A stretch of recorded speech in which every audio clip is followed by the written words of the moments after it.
नहीं, सियासतदानों के साथ, बेचारों के साथ तो ये बहुत पुराना मसला है कि उनको दबाने की हमेशा कोशिश की जाती है।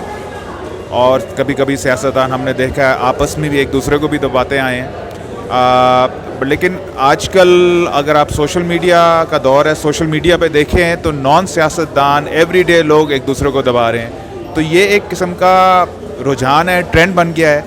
और ये ट्रेंड हमने देखा आज से चंद साल पहले तक सो कॉल्ड राइट से आता था, अब वो लेफ़्ट से भी आ रहा है। तो बड़ी ज़बरदस्त किस्म की पोलराइजेशन हो गई है और सब कोई किसी की बात सुनने के लिए तैयार नहीं है, चाहे वो लेफ़्ट का हो, चाहे राइट का हो, चाहे वो स्टेट का हो, चाहे वो सिविलियन का हो। Everybody is just holding their own monologue. बर्दाश्त ख़त्म हो गई है और the so called middle ground होता है वो बिल्कुल श्रिंक होता जा रहा है। और अगर आप मिडिल ग्राउंड की बात भी करें तो आप पे फिर राइट एंड लेफ़्ट दोनों तरफ से अटैक होते हैं कि क्या मतलब आपका।